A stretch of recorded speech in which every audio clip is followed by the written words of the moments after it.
തണൽ അഗ്രോഫാം നഴ്സറി ചെറുവാഞ്ചേരി. കണ്ണൂർ കോർപ്പറേഷനോട് സംസ്ഥാന സർക്കാർ കാണിക്കുന്ന രാഷ്ട്രീയ വിവേചനം അതിൻ്റെ പരകോടിയിൽ എത്തി നിൽക്കുകയാണെന്ന് മേയർ പി ഇന്ദിര. വികസന പ്രവർത്തനങ്ങൾ ഏറ്റെടുത്ത് നടത്തേണ്ട ഇംപ്ലിമെൻറ്റിംഗ് ഓഫീസേഴ്സ്, എഞ്ചിനീയറിംഗ് വിഭാഗത്തിലെ ആവശ്യമായ ഉദ്യോഗസ്ഥരെ ലഭ്യമാക്കാതെ, ഉള്ളവരെ പകരം ആൾക്കാരെ തരാതെ സ്ഥലം മാറ്റി നഗരസഭയുടെ ദൈനംദിന പ്രവർത്തനങ്ങളെപ്പോലും താളം തെറ്റിക്കുകയാണെന്നും മേയർ പറഞ്ഞു. കണ്ണൂരിൽ വാർത്താസമ്മേളനത്തിൽ സംസാരിക്കുകയായിരുന്നു അവർ. കോർപ്പറേഷൻ്റെ പരിധിക്കുള്ളിലുള്ള സ്ഥലത്ത് കോർപ്പറേഷനോട് ഒന്ന് ആലോചിക്കാതെ ഒരു നാടിൻ്റെ നഗരത്തിൻ്റെ വികസനമാണ് ഇവിടുത്തെ എം.എൽ.എയും മന്ത്രിയും എല്ലാവരും ആഗ്രഹിക്കുന്നത് എങ്കിൽ അവരെന്താണ് വേണ്ടത്? ആരുടേതാണ് സ്ഥലം എന്ന് മനസ്സിലാക്കിയാൽ അത് ബന്ധപ്പെട്ട ആളുകളെ, അതോറിറ്റിയെ വിളിച്ചിരുത്ത് ഒരു കൂട്ടായ തീരുമാനമെടുത്ത് പദ്ധതി ആസൂത്രണം ചെയ്യണം.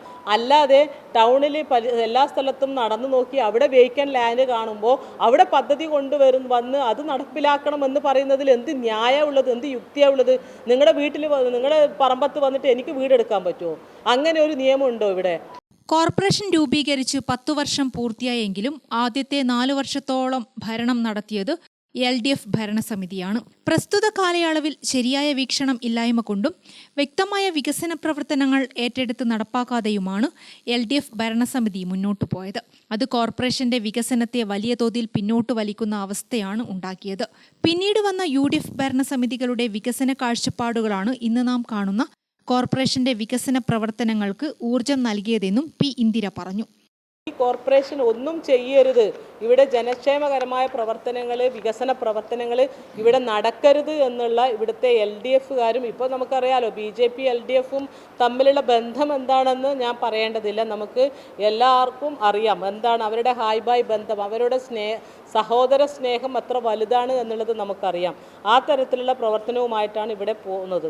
അപ്പോൾ ഇവിടെ കരാറുകാർ പ്രവൃത്തി ഏറ്റെടുത്ത് കഴിഞ്ഞാൽ, ആ പ്രവൃത്തി പൂർത്തീകരിച്ചു കഴിഞ്ഞാൽ ആ ബില്ല് ഇപ്പോൾ ട്രഷറിയിൽ നിന്ന് പാസ്സാകുന്നില്ല എന്നുള്ളതാണ്.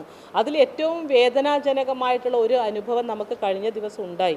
കാരണം നമ്മുടെ കോർപ്പറേഷൻ പരിധിയിൽ ഭിന്നശേഷിക്കാരായിട്ടുള്ള കുട്ടികളുടെ എണ്ണം കൂടിക്കൂടി വരികയാണ്. അവർക്കുള്ള സ്കോളർഷിപ്പ്, ആ സ്കോളർഷിപ്പ് കഴിഞ്ഞ ദിവസം ഞങ്ങൾ ട്രഷറിയിൽ സമർപ്പിച്ച 3 ബില്ലുകൾ, ആ 3 ബില്ലുകൾ എന്ന് പറയുന്നത് എളയാവൂർ സോണൽ, എടക്കാട് സോണൽ തുടങ്ങിയ സ്ഥലത്തുള്ള ആ ബില്ല് ട്രഷറിയിൽ 3 ബില്ല് കൊടുത്തപ്പോൾ 3 ബില്ലും നിരസിക്കുകയാണ് ഉണ്ടത്. നിങ്ങളൊന്ന് ആലോചിച്ച് നോക്കണം. ഇവർ മനുഷ്യത്വം പറയുന്ന ഇവർ ചെയ്യുന്ന പ്രവൃത്തി എന്ന് പറയുന്നത് എന്തിൻ്റെ അടിസ്ഥാനത്തിലാണ്? ഒരു ബില്ല് ക്രിയേറ്റ് ചെയ്യുക എന്ന് പറയുന്നത് ഒരു ഇംപ്ലിമെൻറ്റിംഗ് ഓഫീസറെ സംബന്ധിച്ചിടത്തോളം വലിയ കടമ്പകളാണ്.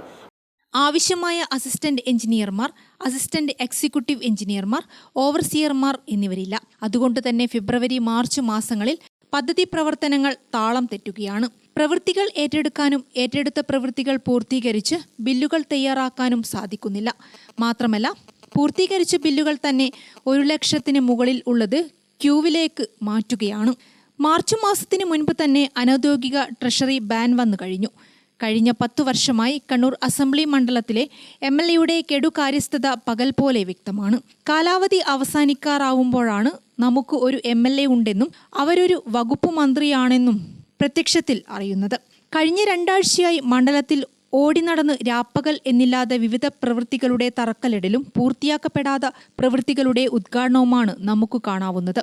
വിരോധാഭാസം എന്ന് പറയട്ടെ, നഗരസഭയുടെ ഉടമസ്ഥതയിലുള്ള പ്രദേശത്തു പോലും നഗരസഭയുടെ അനുമതിയില്ലാതെ തറക്കല്ലിടൽ പ്രവൃത്തി ആരംഭിക്കുകയും ചെയ്യുകയാണ്. കോർപ്പറേഷൻ ഉടമസ്ഥതയിലുള്ള പള്ളിക്കുന്ന് സോണലിലെ പള്ളിയാമൂല ഗ്രൗണ്ടിൽ കരാറുകാരൻ പ്രവൃത്തി ആരംഭിക്കാൻ വന്നപ്പോഴാണ് നഗരസഭ ഈ വിഷയം അറിയുന്നത്. ഈ ബഡ്ജറ്റിൽ ഉത്തര കേരളത്തിലെ ആദ്യ സ്കേറ്റിംഗ് ട്രാക്കിന് നടപടി സ്വീകരിക്കപ്പെട്ട സ്ഥലമാണതെന്നും പി ഇന്ദിര പറഞ്ഞു. വാർത്താ സമ്മേളനത്തിൽ mayor advocate P Indira, deputy mayor KP Thahir, standing committee ചെയർപേഴ്സൺമാരായ advocate Lisha Deepak, Rimsha Thana, Sreeja Madathil, Rijil, Chandran Makkutty, VK Muhammad Ali, advocate Sona Jayaram എന്നിവർ പങ്കെടുത്തു. ഗ്രാമിക ന്യൂസ്, കണ്ണൂർ.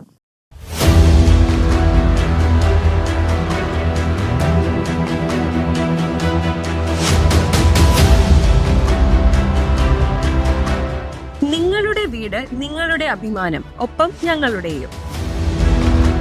വീടും പരിസരവും പ്രകൃതിയുടെ വൈവിധ്യം കൊണ്ട് സമ്പന്നമാക്കാൻ Thanal agro farm and nursery Cheruvancheri. Bonsai, ornamental, exotic, indoor, outdoor, fruit പ്ലാന്റുകളുടെ വിപുലമായ ശേഖരം, ലാൻഡ്സ്കേപ്പിംഗ്, ഡിസൈനിംഗ് ആൻഡ് ഗാർഡനിംഗ് രംഗത്ത് വിദഗ്ധരുടെ സേവനം. ഇനി നിങ്ങളുടെ പൂന്തോട്ടം മനസ്സുപോലെ മനോഹരം. The biggest nursery in Kannur district since 1997, approved by Government of Kerala.